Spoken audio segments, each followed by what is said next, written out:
बारबरीक घटोत्कच का पुत्र और महाबली भीम का पौत्र था। वह बचपन से ही अत्यंत वीर, पराक्रमी और धर्मनिष्ठ था।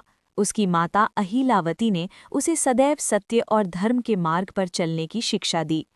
बारबरीक के पास 3 अद्भुत बाण थे, जिन्हें 3 बाणों का वरदान कहा जाता था। इन बाणों की शक्ति ऐसी थी कि एक बाण से वो शत्रुओं को चिन्हित कर सकता था, दूसरे से उनका नाश कर सकता था और तीसरे से बाणों को वापस बुला सकता था। इसी कारण वो किसी भी युद्ध को क्षण भर में समाप्त कर सकता था। जब महाभारत का युद्ध आरंभ होने वाला था, तब बारबरीक भी युद्ध में भाग लेने कुरुक्षेत्र की ओर चला।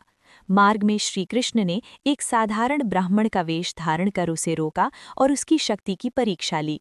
श्रीकृष्ण ने उससे पूछा कि वो युद्ध में किस पक्ष का साथ देगा। बारबरीक ने सत्य भाव से उत्तर दिया, मैं सदैव हारने वाले पक्ष का साथ दूंगा। ये सुनकर श्रीकृष्ण समझ गए कि यदि बारबरीक युद्ध में उतरा तो वो बार बार पक्ष बदलता रहेगा और युद्ध कभी समाप्त नहीं होगा।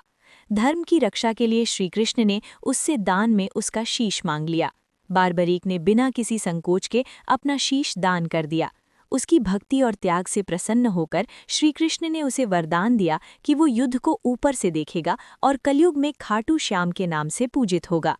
प्रेरणा: बारबरीक की कथा हमें सिखाती है कि सच्ची महानता केवल शक्ति में नहीं, बल्कि त्याग, भक्ति और धर्म की समझ में होती है।